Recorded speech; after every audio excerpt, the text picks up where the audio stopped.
Praise the lord. అందరికీ వందనాలు. మన ప్రాతకాల ప్రార్థన ప్రారంభించుకుందాం ప్రియులరా. ప్రార్థన చేసుకుందాం. మహాగణుడా, మహోన్నతుడా, గొప్ప దేవ యేసయ్య, మీకే స్తుతులు స్తోత్రాలు వందనాలు చెల్లించుకుంటున్నాను నాయన. మీ శ్రేష్టమైనటువంటి నామాన్ని దేవా గొప్ప చేస్తున్నాం. దేవా మరి తండ్రి హెచ్చిస్తున్నాం, ఘనపరుస్తున్నాం. దేవా మీకు స్తోత్రాలు వందనాలు. ఇదిగో ప్రభా మరి తండ్రి నాయన, అయ్యా ఎర్ర సముద్రమును పాయలుగా చేసి దేవా లక్షలాది మంది ప్రజలను మీరు దేవా దాటించినటువంటి గొప్ప దేవుడవు, మీకు స్తోత్రాలు చెల్లించుకుంటున్నావు నాయన. దేవా ఆకాశం నుంచి మన్నాను కురిపించినటువంటి గొప్ప దేవుడవు, మీకు స్తోత్రాలు చెల్లించుకుంటున్నాం. దేవా మరి తండ్రి నాయన, నీటిని ద్రాక్షరసంగా మార్చిన గొప్ప దేవా, మీకు స్తోత్రాలు. నీటి మీదే నడిచినటువంటి గొప్ప దేవా, మీకు వందనాలు నాయన. దేవా మీరు చేసినటువంటి అద్భుతాలు, ఆశ్చర్యాలు దేవా సమస్తాన్ని జ్ఞాపకం చేసుకొని మేము స్తుతిస్తున్నాం, ఘనపరుస్తున్నాం, హెచ్చిస్తున్నాం. ఇదిగో ప్రభా శ్రేష్టమైనటువంటి మీ నామాన్ని ఉదయకాలంలో స్తుతించడానికి, ఘనపరచడానికి మాకు ఇచ్చినటువంటి ఈ మంచి సమయం కొరకు స్తోత్రాలు నాయన. కృప చూపించమని ప్రార్థన చేస్తున్నాం, సహాయం చేయండి. మేము పాడుకునే పాటను మా కొరకు దీవించమని ప్రార్థన చేస్తున్నాం. మా స్తుతుల మీద మీరు ఆశీనులై ఉండమని ప్రార్థన చేస్తున్నాం. మీకు స్తోత్రాలు నాయన. మీరు చేసినటువంటి మేలులు, ఉపకారాలు జ్ఞాపకం చేసుకొని హృదయపూర్వకంగా వేకువజామున మిమ్మల్ని స్తుతిస్తూ ఉండగా దేవా మరి తండ్రి మీ సన్నిధి మాకు తోడుగా ఉంచమని ప్రార్థన చేస్తున్నాం. మా స్తుతుల మీద మీరు ఆశీనులై ఉండమని ప్రార్థన చేస్తున్నాం. మీకు స్తోత్రాలు. అలాగ 91వ కీర్తన చదువుకునే సమయం అంతటిని కూడా మా కొరకు దీవించమని ప్రార్థన చేస్తున్నాం నాయన. దేవా మరి తండ్రి గొప్ప కార్యములు మీరు జరిగించండి. దేవా మరి తండ్రి మీ వాగ్దానాలు మా పక్షంగా నెరవేర్చమని ప్రార్థన చేస్తున్నాం. విశ్వాసంతో, నిరీక్షణతో మేము చదువుతూ ఉండగా గొప్పగా మీరే మీ కార్యములు జరిగించమని ప్రార్థన చేస్తున్నాం. దేవా మీ వాక్యం నిన్న నేడు నిరంతరం ఏకరీతిగా ఉండే వాక్యం దేవా, వాగ్దానం చేసినటువంటి మీరు నమ్మదగినటువంటి దేవుడవు. దేవా కృప చూపించమని ప్రార్థన చేస్తున్నాం. మీకు స్తోత్రాలు నాయన. అలాగూ మరి తండ్రి నాయన, మీ వాక్యం ద్వారా మాతో మాట్లాడండి. దేవా మీ దైవజనుల ద్వారా మీరు మాతో మాట్లాడమని ప్రార్థన చేస్తున్నాం. దేవా సహాయం చేయండి. వాక్యం వినే సమయం అంతటినీ మా కొరకు దీవించమని ప్రార్థన చేస్తున్నాం నాయన. దేవా కృప చూపించండి. మా దైవజనుల్ని మరొకసారి మీ ఆత్మాభిషేకంతో నింపి బలంగా మీరు వాడుకోమని ప్రార్థన చేస్తున్నాం. అన్ని విషయాల్లో మీరు మాకు సహాయం చేయండి. చివరి ప్రార్థన ఆశీర్వాదం వరకు మీ సన్నిధి మాకు తోడుగా ఉంచమని ప్రార్థన చేస్తున్నాను నాయన. దేవా మీ ప్రియులు వారి గృహాల్లో చేరి ప్రార్థనలు ఏకీవిస్తుండగా దేవా మీ సన్నిధి ప్రసన్నత ప్రతి చోట మీరు ఉంచమని ప్రార్థన చేస్తున్నాం. మీకు స్తోత్రాలు. దేవా సమస్త విషయాల్లో సహాయం చేయమని. దేవా మరి ప్రభా ఏ కుటుంబంలో ఏ అక్కర ఉందో సమస్తాన్ని ఎరిగినటువంటి దేవుడవు. దేవా మరి తండ్రి అనేకమైనటువంటి అక్కరలతో, అవసరతలతో దేవా మరి తండ్రి ప్రభా మరి తండ్రి మీ సన్నిధిలో కూర్చొని దేవా మరి తండ్రి మీ వైపు చూస్తూ మొరపెట్టే సమయం అంతటిని కూడా దీవించమని ప్రార్థన చేస్తున్నాం నాయన. దేవా ఈ దినమంతటికి కావాల్సినటువంటి గొప్ప శక్తి, బలం మీరు మాకు అనుగ్రహించమని ప్రార్థన చేస్తున్నాం. సమస్త విషయాల్లో కృప దయచేయమని, మేము మీ సన్నిధానంలో గడిపేటువంటి గంట సమయాన్ని మా కొరకు ఆశీర్వదించమని యేసయ్య నామములో స్తుతించి ప్రార్థన చేసి అడిగి వేడుకుంటున్నాం పరలోకపు తండ్రి, ఆమెన్. సమయంలో ఒక పాట పాడి దేవుని నామాన్ని మహింపరుద్దాం ప్రియులరా. షారోన్ ఆత్మీయ గీతాల నుంచి 410వ పాట పాడుకుందాం. పాట సంఖ్య 410.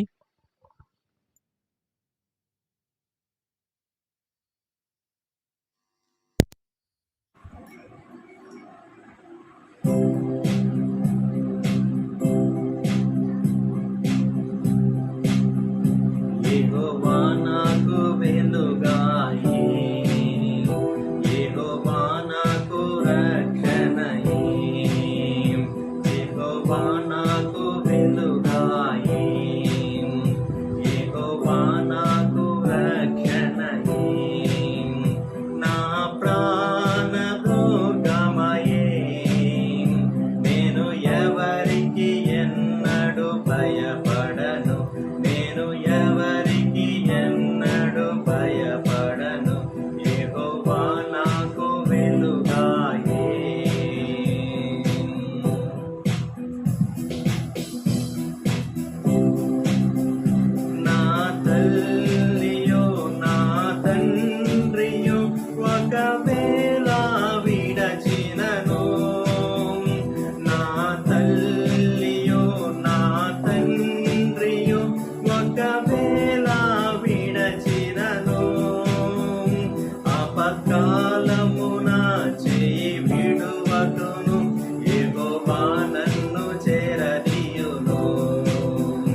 యథాప్రకారంగా 91వ కీర్తన చదువుకుందాం ప్రియులరా.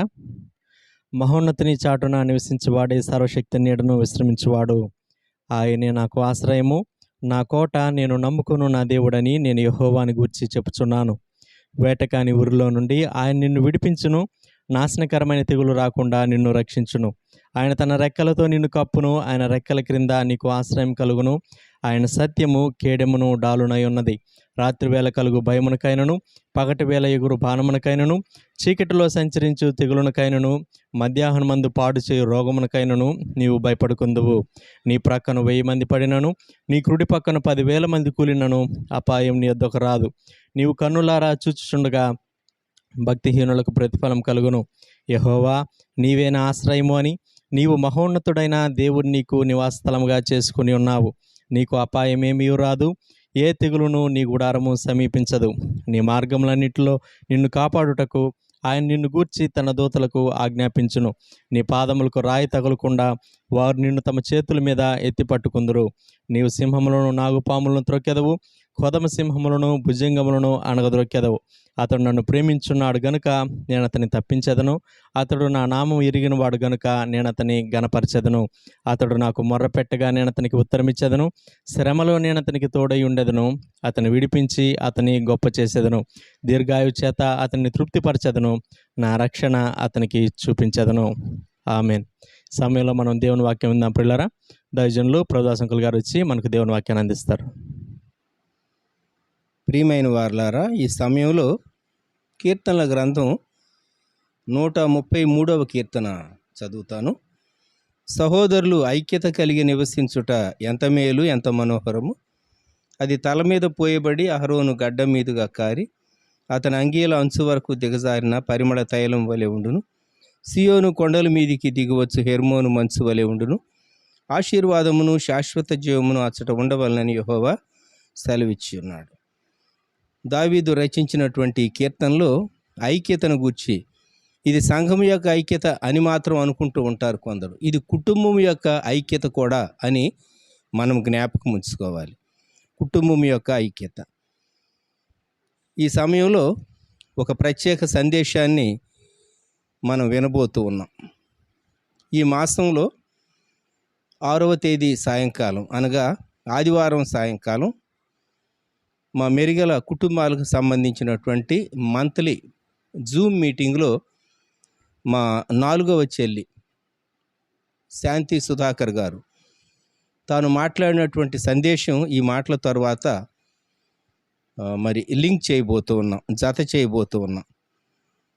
వారికి దేవుడు అనుగ్రహించినటువంటి కృప తన భర్త రెవరెండ్ ఎం సుధాకర్ గారికి, అలాగూ చెల్లి శాంతకుమారి గారికి దేవుడు అనుగ్రహించిన కృపను గూర్చి 4 మాటలు చెప్తాను. ఎందుకంటే ఈ దినాల్లో ఎన్నో సందేశాలు మనం వింటూ ఉన్నాం, ఎన్నో వర్తమానాలు మనం వింటూ ఉన్నాం. ఇది కూడా ఒక వర్తమానమే, ఇది కూడా ఒక మెసేజే అని మీరు అనుకోవచ్చు. కానీ వారికి దేవుడు అనుగ్రహించినటువంటి కృప, వారు చేసినటువంటి త్యాగం 4 మాటలు చెప్తే అప్పుడు మీకు బాగా అర్థమవుతుంది. రెవరెండ్ సుధాకర్ గారు గవర్నమెంట్ జాబ్ వదిలేసేసి, ఆ తర్వాత లెక్చరర్గా వారు జాబ్ వదిలేసేసి క్రైస్తవ సంస్థలో వారు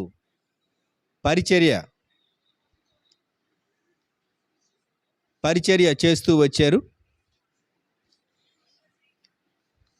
వారు ఎంతో ఉన్నతమైనటువంటి విద్య అభ్యసించినటువంటి వారుగా రెవరెండ్ ఎం సుధాకర్ గారు, అలాగూ చెల్లి శాంతకుమారి గారు కూడాను నాగార్జున యూనివర్సిటీలో కెమిస్ట్రీలో డబుల్ గోల్డ్ మెడలిస్ట్గా, తరువాతి కాలాల్లో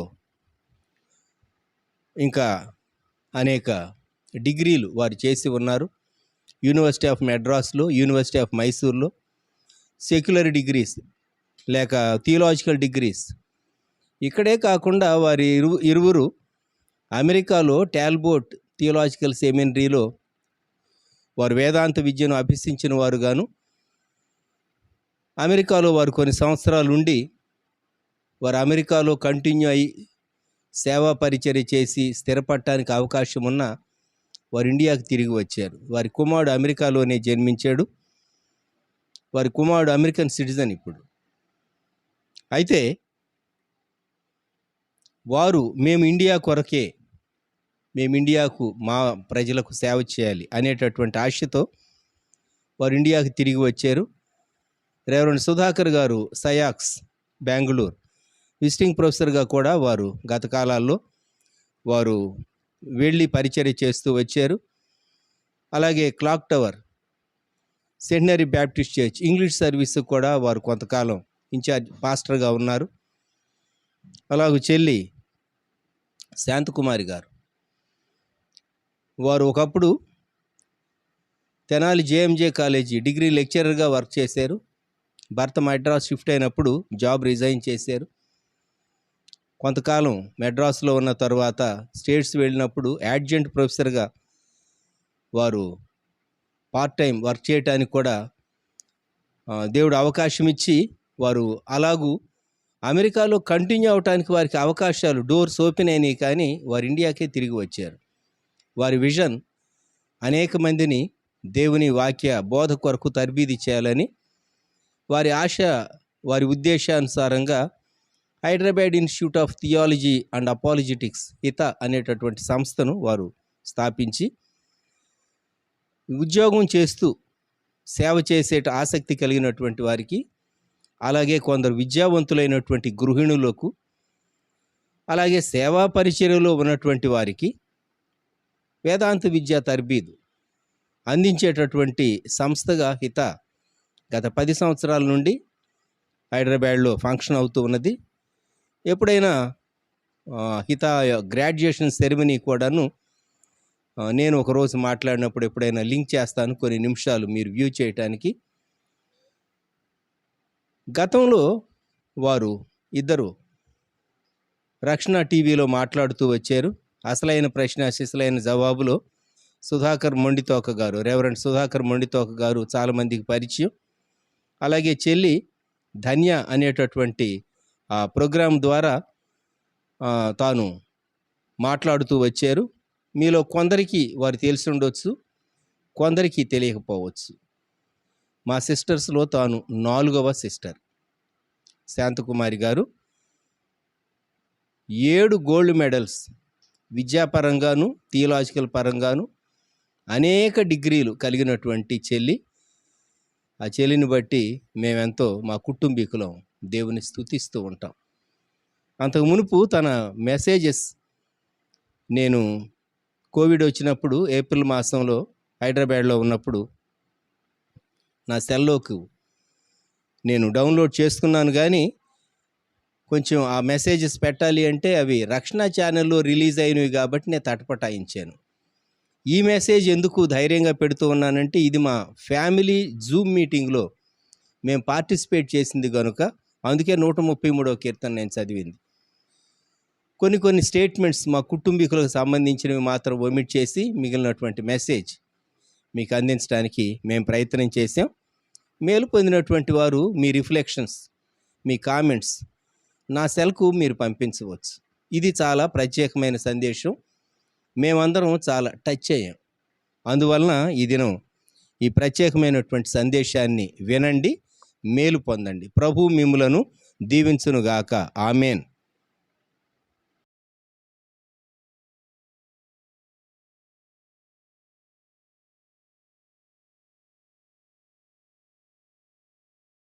కొద్ది సమయం దేవుని వాక్యాన్ని మీతో పంచుకొని ఈ యొక్క సమయాల్లో ఏ రీతిగా మనం దేవుని సన్నిధిలో ప్రార్థన చేయాలి, కుటుంబాలుగా మనల్ని మనం ఎలా కాపాడుకోవాలి, ఏ విధంగా ఇలాంటి కష్టమైనటువంటి కాలాల్లో మనం దేవుని యందు మరి విశ్వాసంతో నమ్మకంతో ముందుకు సాగాలి, ఆ విషయాల గురించి మీతో ముచ్చటించాలని ఆశపడుతున్నాను. మనమంతా కూడా చాలా క్లిష్టమైనటువంటి కాలాల్లో ఉన్నాం మానవ జాతి చరిత్రలో. అంటే ఇంతకు ముందు కూడా చాలా క్లిష్టమైన కాలాలు వచ్చినాయి. కానీ ప్రపంచం అంతటా కూడా ఒకేసారి ఒకే రకమైనటువంటి సమస్యతో ఇలా బాధపడటం మాత్రం ఇంతవరకు జరగలేదు. యూజువల్ గా ఈ యొక్క జూన్, మే ఈ మాసాల్లో వివాహ దినాలు చాలా ఎక్కువగా జరుగుతూ ఉండేవి. కానీ ఈ రోజున జరుగుతూ ఉన్నాయి ఏంటంటే బరియల్స్, మెమోరియల్స్. ఒక్క రోజులో నేను 4 మెమోరియల్స్ అటెండ్ అవుతా ఉన్నాను. ఒక్కొక్కసారి అంతకంటే ఎక్కువ బరియల్స్, మెమోరియల్స్ కూడా ఒక డేలో అటెండ్ అవ్వాల్సొచ్చింది. చాలా విచిత్రమైనటువంటి సమయాల్లో గుండా మనం వెళ్తా ఉన్నాం. మరి ఈ కరోనా కష్టకాలం ఎందుకు, ఎప్పుడు, ఎలా, ఎంతకాలం ఈ పరిస్థితుల్లో ఉండాలనేది ఎవరికీ కూడా ఏమీ క్లూ లేదు. ప్రశ్నలే ఉన్నాయి, సమాధానాలు తక్కువున్నాయి. అంటే we have more questions than answers అని చెప్పేసి అనుకోవచ్చనమాట. మరి అంతా కూడా చాలా కన్‌ఫ్యూజింగ్‌గా, చాలా అగమ్య గోచరంగా కనిపిస్తున్నటువంటి దినాల్లో దేవుని వాక్యం దగ్గరకు, దేవుని సన్నిధి దగ్గరకు మరి రావటానికి దేవుడిచ్చిన కృపను బట్టి దేవుని స్తుతిస్తా ఉన్నాను. యెహోవా మాట అదే మన జీవపు ఊట. వాక్యమన్నాతో పోషిస్తూ, ఆ వాక్యాన్ని బట్టి మనల్ని జీవింపజేస్తూ, బ్రతికిస్తూ ఉన్నందుకు దేవుని స్తుతిస్తా ఉన్నాను. ఈ కరోనా మొట్టమొదటి నుంచి కూడా నేను అంటా ఉన్నాను, దిస్ ఈజ్ ఎ వార్ అని. డెఫినెట్ గా ఒక యుద్ధమే. ఇది గ్లోబ్ అంతా కూడా, ప్రపంచం అంతా కూడా చేస్తూ ఉన్నటువంటి ఒక యుద్ధం. ఇంతకుముందు ఏమనేదాన్నంటే ఇది మెడికల్ వారా, లేకపోతే స్పిరిచువల్ బ్యాటిలా, లేకపోతే న్యాచురల్ బ్యాటిలా అర్థం కావట్లేదు నాకు. డెఫినెట్ గా ఇది మెడికల్ బ్యాటిల్ మాత్రమే కాదు, స్పిరిచువల్ బ్యాటిల్ కూడా. న్యాచురల్ బ్యాటిల్ అనుకోవటానికి ఆధారాలు తక్కువ ఉన్నాయి అనేదాన్ని. ఈ రోజున న్యూస్ పేపర్స్, రిసెర్చ్ ఆర్టికల్స్, ఆ తర్వాత వస్తున్నటువంటి ఇన్ఫర్మేషన్ బట్టి నేను చాలా ధైర్యంగా ఏం చెప్పగలనంటే, this is not just medical battle or spiritual battle or natural battle, this is a biowar. అంటే మొట్టమొదటి ప్రపంచ యుద్ధం, రెండో ప్రపంచ యుద్ధం మామూలుగా సైనికులు, క్షతగాత్రులు, యుద్ధం, రణవేరి ఇవన్నీ చూసాము. ఇక నుంచి జరగబోయే యుద్ధాలు ఇలాగే ఉంటాయని మనము వేదంలోకి ప్రారంభం అన్నట్లు we are I think at the beginning of new chapter in human history అని చెప్పేసి అనుకోవచ్చు అనమాట. బాగా బిజీగా ఉండే దినాలు, క్రౌడెడ్ స్ట్రీట్స్, తర్వాత అసలు చాలా ఉండే రోజులన్నీ కూడా ఒక విధంగా చెప్పాలంటే టెంపరరీ హార్ట్ లోకి వచ్చేసినాయి అనమాట. ఈ రోజున ఎక్కడ చూసినా మనకు కనిపించేది ఏంటంటే ఆఫీసులు ఉన్నాయి, ప్రజలు లేరు. గూగుల్, తర్వాత మైక్రోసాఫ్ట్, ఆ తర్వాత మరి కొన్ని కంపెనీస్ అయితే ఒక ఇయర్ వరకు అసలు మీరు ఆఫీస్కు రావాల్సిన అవసరం లేదు, ఇంటి నుంచి మీరు పనిచేయండి అని ల్యాప్టాప్లు కూడా పంపించడం జరిగింది. ఇక్కడ అంతే, మరి మిగిలినటువంటి దేశాల్లో కూడా అంతే. ఈ రోజున చర్చెస్ ఉన్నాయి, కానీ అక్కడ ప్యూస్ లో ఎవరు లేరు. ఈ రోజున సుధాకర్ గారు వెళ్ళి మార్నింగ్ ఎంటీ చైర్స్ కి ప్రీచ్ చేసి వచ్చారు, దాన్ని రికార్డ్ చేశారు వాళ్ళు. ఇప్పుడు అక్కడ నుంచి లైవ్ చేస్తా ఉన్నారు. సంఘాల్లో, చర్చెస్ లో బెంచెస్ ఉన్నాయి, పీపుల్ లేరు. ఆఫీసుల్లో సీట్స్ ఉన్నాయి, అక్కడ కూడా ప్రజలు ఎవరు లేరు. మరి కంట్రీస్, దేశాలు, రాష్ట్రాలు లాక్డౌన్ లోకి వెళ్ళిపోవటం వల్ల ప్రజలు కూడా ఎక్కడ మనకి బయట కనిపించట్లేదు. చాలా క్లిష్టమైనటువంటి పరిస్థితి, చాలా కష్టమైనటువంటి పరిస్థితి. ప్రపంచం చాలా మారిపోయింది, మీరు గమనించి ఉంటారు. మనం 2020 సంవత్సరంలో నూతనమైన సంవత్సరాన్ని ప్రారంభించినప్పుడు ఈ ఇయర్ లో మనకేం జరగబోతుంది, ఎలా పరిస్థితి ఉండబోతుంది అన్నది ఎవరికి తెలియదు. ఆ 2020లో ఏదైతే వచ్చిందో అది 2021 వరకు కొనసాగుతుంది అన్నది కూడా మనం ఎప్పుడు అనుకోలేదు. ఈ 2021తో ఇది ఎండ్ అవుతుందా, లేదా 2022లో ఒక న్యూ చాప్టర్ బిగిన్ అవుతుందా, వీ డు నాట్ నో. అయితే ఒకటి మాత్రం షూరు, ప్రపంచం చాలా మారిపోయింది. ఇంతకు ముందు ఉన్నటువంటి ప్రపంచంలో మాత్రం మరలా మనల్ని మనం అంటే we cannot find hour in the world that we have lived up to now. ఇప్పటి వరకు జీవించినటువంటి ఆ ప్రపంచంలో మాత్రం మనం ఉండము. మనం అడుగు పెట్టబోయేది ఒక నూతనమైన ప్రపంచం. దీన్ని ఎంత త్వరగా మనం తెలుసుకుంటే అంత మంచిది. ఎంత త్వరగా మరి రాబోతున్నటువంటి ఆ యొక్క అంటే న్యూ సిస్టమ్, న్యూ వరల్డ్ లోనికి మనం మరి అడాప్ట్ చేసుకోవటానికి రెడీ అయితే అంత మంచిది అని చెప్పేసి అనుకుంటున్నాను. 2020ని ఇయర్ ఆఫ్ టెన్షన్ అని చెప్పేసి అన్నారు, ఎందుకంటే 2020 అంతా కూడా టెన్షన్స్. అయితే 2021 ఎక్స్టెన్షన్ ఆఫ్ దట్ టెన్షన్ అన్నారు. అంటే 2021 సంవత్సరంలో ఆ టెన్షన్ ఇంకా ఎక్స్టెండ్ అయిపోయింది.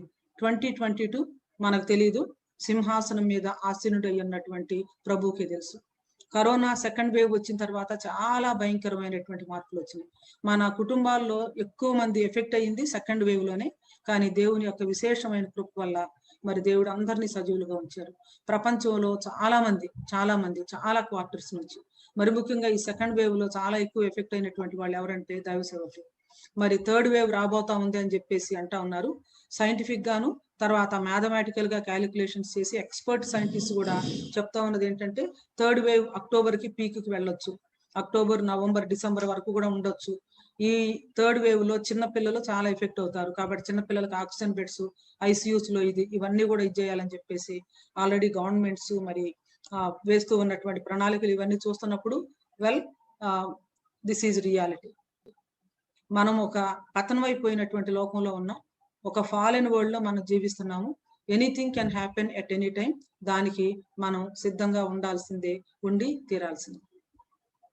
ఈ COVID-19 వల్ల ఒక రకమైనటువంటి గ్లోబల్ హోప్లెస్నెస్, ఒక రకమైనటువంటి గ్లోబల్ హెల్ప్లెస్నెస్, అంటే విశ్వవ్యాప్తమైనటువంటి ఒక నిర్లిప్తత, ఒక రకమైనటువంటి నిస్సహాయత, ఇవన్నీ కూడా వ్యాపించి ఉన్నాయి అనేది మనం అనుకోవాలి. వీటన్నిటితో పాటు ఇంకొకటి చాలా అంటే very troubling and very matter of concern ఏమిటంటే గ్లోబల్ సైలెన్స్. గ్లోబల్ సైలెన్స్ అంటే ఎవరి సైలెన్స్? దేవుని silence. I don't know how you feel personally. మన పర్సనల్ లైఫ్ లో దేవుని వాక్యాన్ని చదువుకోవటం, ధ్యానించడం, దేవుడు మాట్లాడటం ఇంతవరకు చాలా బాగుంది. కానీ ఈ కరోనా విషయంలో దేవుడు ఏం చెప్తున్నాడు అంటే నో ఆన్సర్. ఈ కరోనా ఎప్పుడు తగ్గుతుంది, ఇది ఎప్పుడు ఇదైపోతుంది, ఇది ఎప్పుడు కంప్లీట్ గా ఈ కంట్రోల్లోకి వస్తుంది, ఎప్పుడు నార్మల్సీకి వస్తుంది అనేది ఎవరు కూడా చెప్పలేనటువంటి పరిస్థితి. మెడికల్ గా చెప్పలేరు, సైంటిఫిక్ గా మరి సైంటిస్టులు కూడా చెప్పలేరు.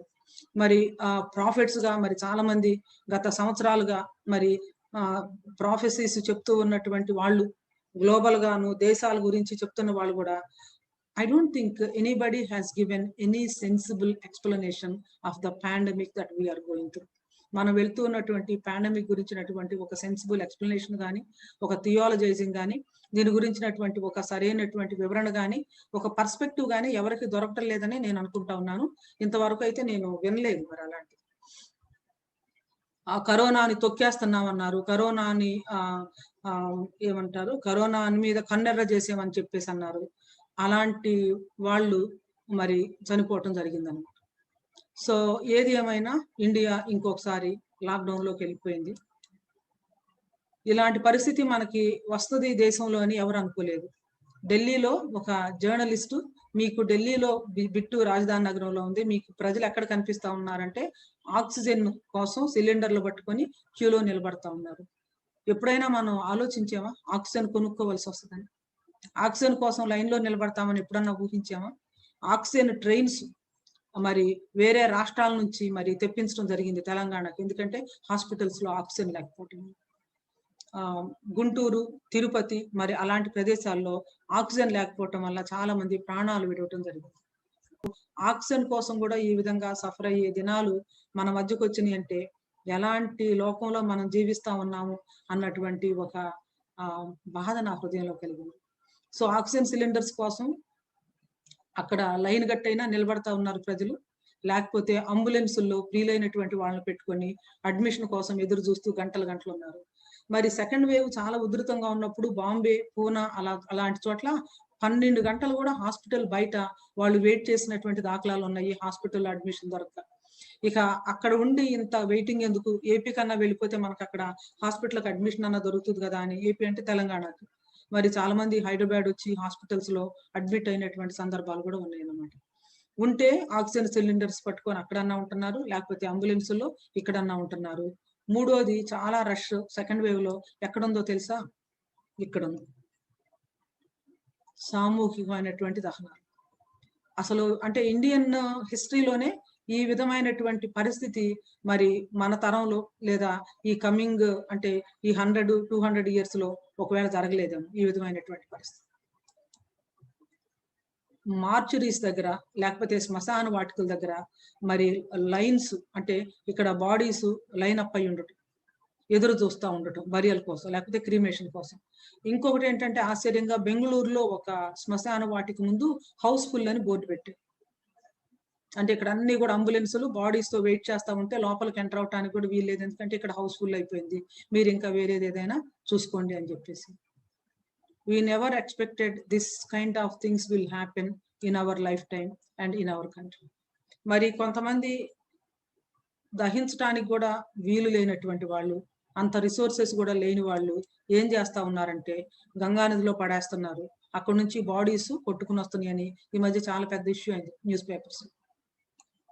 అంటే dead bodies floating in river Ganges.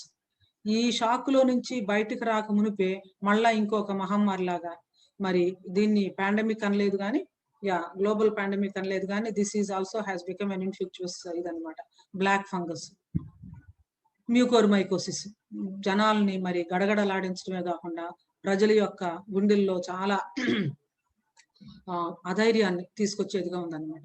ఒక గొప్ప థియోలాజియన్ ఏమన్నారంటే, మానవ జాతి చరిత్ర మొత్తాన్ని కూడా 10 C's గా డివైడ్ చేయొచ్చు అన్నారు. అంటే మానవ జాతి చరిత్ర సృష్టి మొదలుకొని నూతన సృష్టి వరకు కూడా మానవ జాతి మొత్తాన్ని సి అనే ఇంగ్లీష్ లెటర్ తో స్టార్ట్ అయ్యే 10 C's గా డివైడ్ చేయొచ్చు అన్నారు. ఏమిటి ఆ 10 C's అంటే, మొట్టమొదటిది క్రియేషన్, సృష్టి. రెండవది కరప్షన్, అంటే పాప ప్రవేశము, పతనము. మూడవది కెటాస్ట్రోఫీ, అంటే నోవహ్ కాలంలో వచ్చిన జలప్రళయం. నాలుగవది కన్ఫ్యూషన్, అంటే బాబెలు గోపురం దగ్గర జరిగినటువంటి తారుమారు. ఐదవది కవనెంట్, కవనెంట్ అంటే నిబంధన అని చెప్పేసి అనుకోవచ్చు. ఆరోది యేసుక్రీస్తు ప్రభువారు భూమి మీదకు రావటం. ఏడవ సి ఏంటంటే క్రాసు, సిలువ మరణం.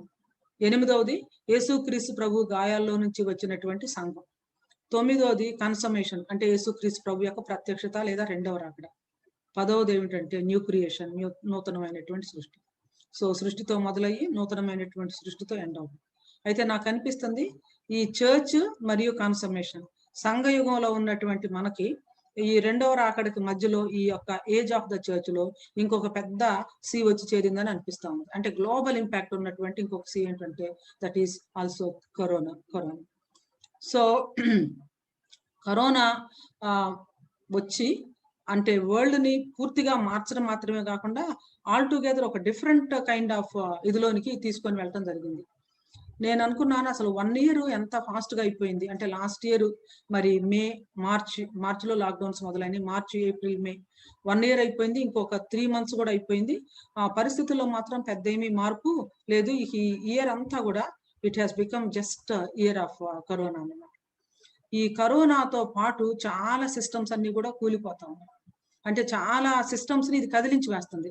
అంటే ఒక విధంగా చెప్పాలంటే ఫౌండేషన్స్ ని కరోనా మరి షేక్ చేస్తుంది అని చెప్పేసి అనుకోవాలి. కరోనా వలన జాబ్ మార్కెట్, ఆ తర్వాత ఎకానమీ దెబ్బతింది, ఎడ్యుకేషన్ దెబ్బతింది. ఈ రోజున మరి తల్లిదండ్రులు 1-2 తరగతులకి ఆన్లైన్ లో కూడా క్లాసెస్ లేవు. ఆ చిన్న పిల్లకాయలకి ఆన్లైన్ లో క్లాసులు ఎందుకు, మా పిల్లలు చదివేంటని తల్లిదండ్రులు ఇది అవుతా ఉన్నారు. ఆ తర్వాత పెద్ద పెద్ద హోటల్స్ ఉన్నాయి, 5 star 7 star, అది మరి హాస్పిటాలిటీ ఇండస్ట్రీ అది దెబ్బతిండిపోయింది. మరి సేవకులైన వాళ్ళు, మరి చిన్న చిన్న సేవకులు చాలా మంది, చర్చెస్ అన్ని కూడా క్లోజ్ అవటం వల్ల ఆహారం లేకుండా, తర్వాత మినిమం నీడ్స్ మీట్ అవ్వకుండా సఫర్ అవుతూ ఉన్నటువంటి వాళ్ళు చాలా మంది ఉన్నారు. మరి మిషనరీ మినిస్ట్రీలో ఉన్న వాళ్ళు నార్త్ ఇండియా నుంచి నాకు అప్డేట్స్ వస్తూ ఉంటే అసలు జస్ట్ బేర్ ప్రొవిజన్స్ కూడా లేకుండా సఫర్ అవుతూ ఉన్నటువంటి వాళ్ళు చాలా మంది ఉన్నారు. సో మిషన్స్, తర్వాత చర్చెస్, రిలీజియన్, స్పోర్ట్స్. ఈ రోజున పెద్ద పెద్ద మరి స్టేడియంస్ ఉన్నాయి, పీపుల్ ఆడుతున్నారు కానీ అక్కడ ఎవరు ప్రేక్షకులు లేరు. ఇక రియల్ ఎస్టేట్ అయితే చెప్పే పని లేదు, కంప్లీట్ గా కుప్పకూలిపోయింది అనమాట. Travel, tourism, hospitality, education, economy, job market, మరి అన్ని కూడా మొత్తం ఒకదాని తర్వాత ఒకటి పతనం అవుతున్నది. ఇంకా ఇదే పరిస్థితి కనుక కొంత కంటిన్యూ అయిపోతే ఈవెన్ ఫుడ్ ఇలాంటివి కూడా కొంచెం స్కేర్స్ అవుతాయి. అంటే ఇవి కూడా కొంత మనం స్కేర్సిటీని ఫేస్ చేయవలసి ఉంటుంది అన్నటువంటి వాదనలు కూడా లేకపోలేదు. ఏది ఏమైనా corona it is shaking everything and also breaking every system అని మనకు అర్థమవుతుంది. సో పాండమిక్ ప్రతిదాన్ని మార్చిపడేసింది. ఏమిటి బాధలు? ఈ ఆకోరు లోయ అనుభవం ఎంతకాలం, ఈ కన్నీటి లోయలో ఎంతకాలం మనం ప్రయాణం చేయాలి, ఎంతకాలం ఈ పరిస్థితి, ఎప్పుడు పోతుంది ఈ దుస్థితి? దీనికి సమాధానం ప్రస్తుతం అయితే ఎవరి దగ్గర లేదు. ఒకసారి మనం కనుక చూస్తే కరోనా రాకముందే దేవుడు కొంతమందిని తన సన్నిధికి పిలుచుకున్నాడు. జలప్రళయం రావటానికంటే ముందు మెతుషెలని దేవుడు తన సన్నిధికి పిలుచుకున్నాడు. మెతుషెల అంటే అర్థం ఏంటంటే అతడు చనిపోయిన తర్వాత అది సంభవించును. మూట్ అంటే హిబ్రూలో డెత్ అని. అతడు చనిపోయిన తర్వాత అది సంభవించునంటే ఆయన చనిపోయిన తర్వాతే జలప్రళయం రావాలి కాబట్టి దేవుని దీర్ఘశాంతం కనిపెడతా ఉంది కాబట్టి దేవుడు మెతుషెల ఆయుష్కాలాన్ని పొడిగిస్తా 969 సంవత్సరాల దాకా ఆయన ఉంచాడు. ఆ తర్వాత ఇక టైం అయిపోయింది అన్నారు. మెతుషెలను తీసుకున్న తర్వాత మరి జలప్రళయం రావటం మనం చూసాం.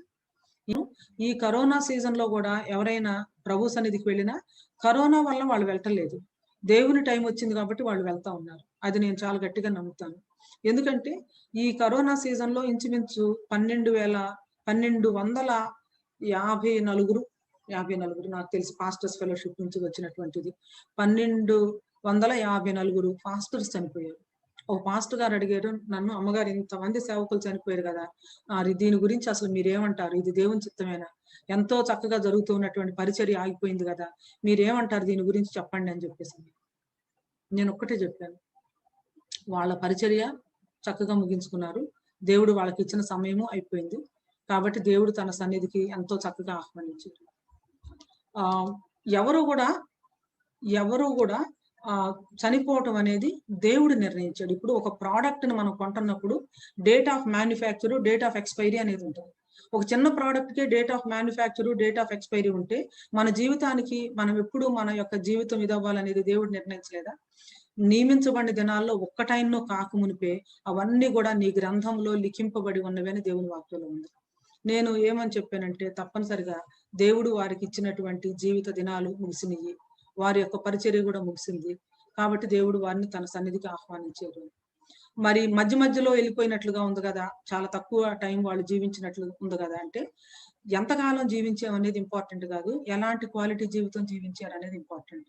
నాకు ఇంకొకటి కూడా అనిపించింది. ఇప్పుడు హైదరాబాద్ నుంచి విజయవాడ వెళ్ళాలంటే ఫ్లైట్ లో వెళ్తే అరగంట పడుతుంది, కారులో వెళ్తే 4.5 గంటల్లో వెళ్ళొచ్చు, బస్సులో వెళ్తే ఒక 6-7 గంటల్లో ఉంటుంది, సేమ్ డిస్టెన్స్. కానీ మోడ్ ఆఫ్ ట్రాన్స్పోర్టేషన్ బట్టి టైం తగ్గిపోయింది.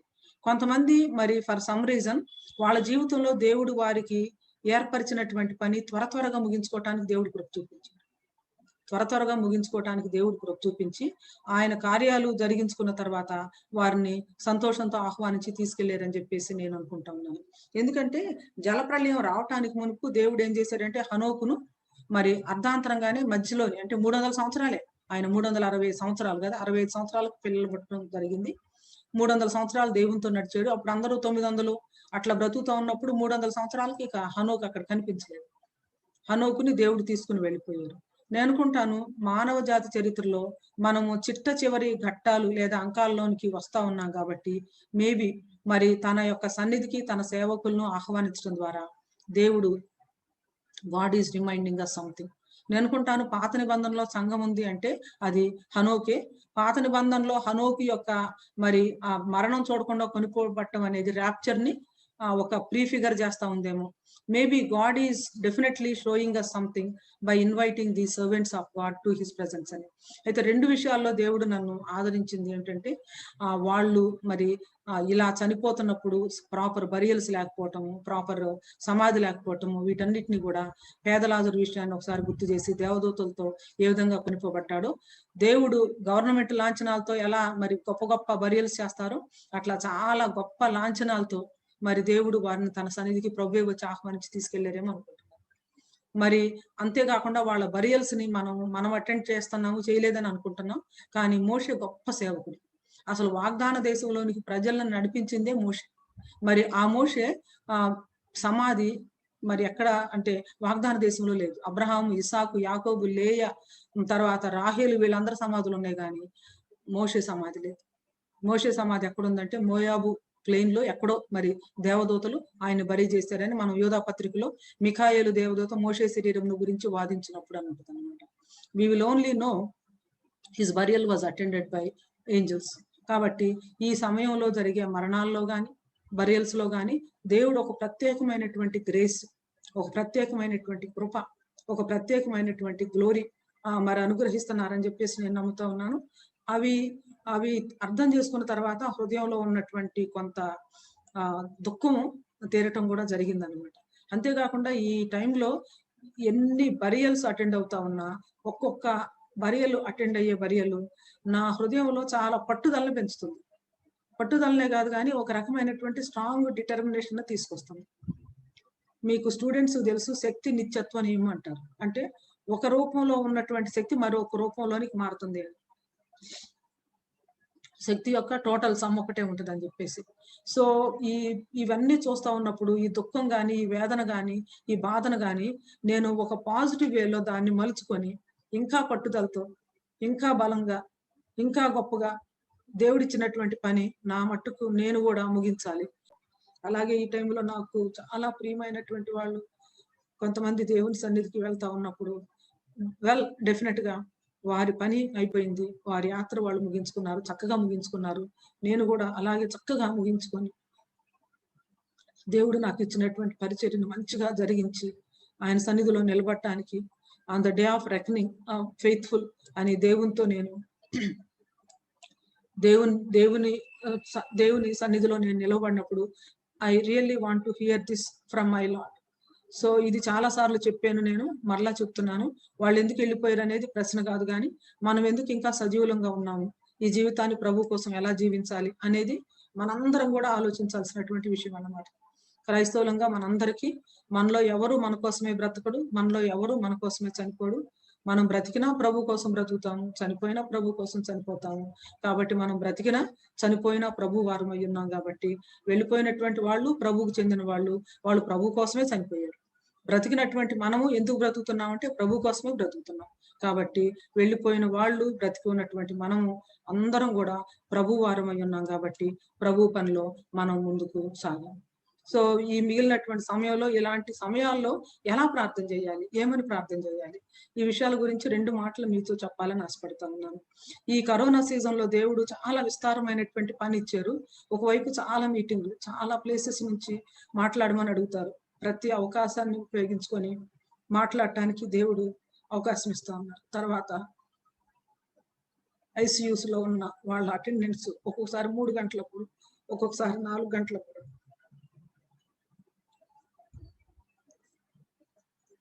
ప్రార్థన చేయమని అడుగుతాం. నాకు అర్థమవుతుంది, అంటే ప్రార్థన చేయమని అడుగుతున్నారంటే మేబీ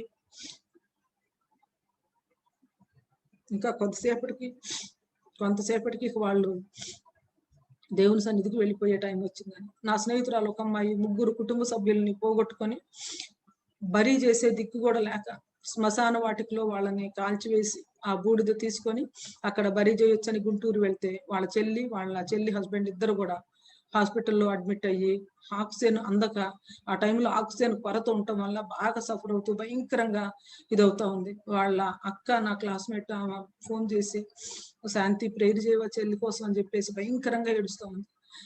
ఆమె కోసం ప్రార్థన చేద్దామని నేను ఫోన్ తీసుకొని ప్రభువా స్వస్థపరచండి అని ప్రార్థన చేద్దాం అనుకుంటున్నాను, కానీ అసలు ఆ ప్రార్థన రావట్లేదు.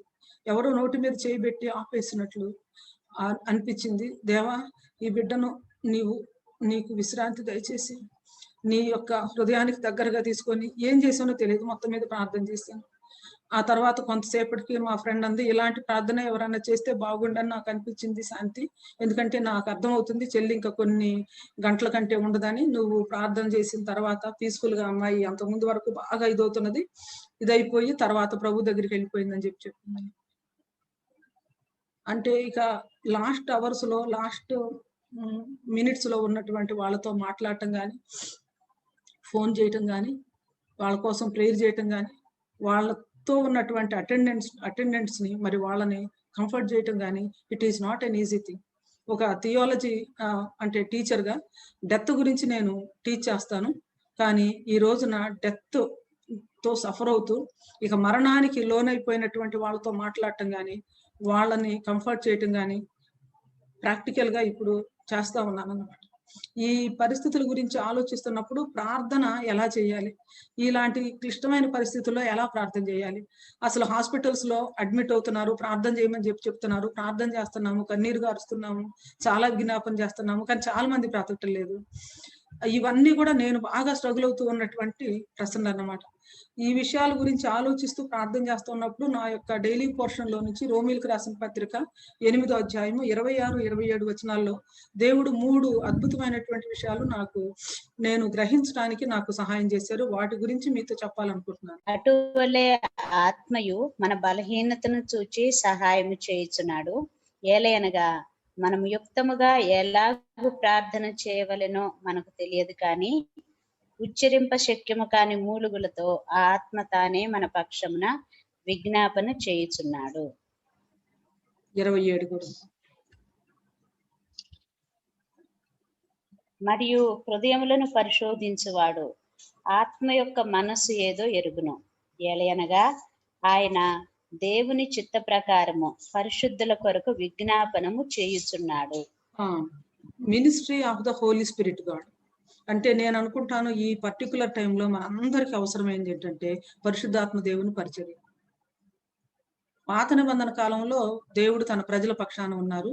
నూతన నిబంధనలో మరి ముఖ్యంగా సువార్తల్లో మనం చూసినప్పుడు దేవుడు ఇమ్మానుయేల్ గా మన మధ్యకు వచ్చాడు.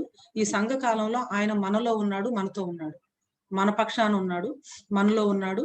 సో మనల్ని సర్వసత్యంలోనికి నడిపించడానికి, ఆదరించడానికి తండ్రి నా నామమున పంపబోవు పరిశుద్ధాత్మ అని చెప్పేసి యేసుక్రీస్తు ప్రభువారు చెప్తారు.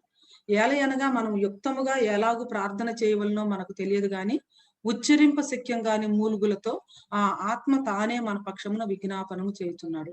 పరిశుద్ధాత్మ దేవుడు మన పక్షాన చేసే విజ్ఞాపన. పరిశుద్ధాత్మ దేవుడు మన పక్షాన చేసే విజ్ఞాపన.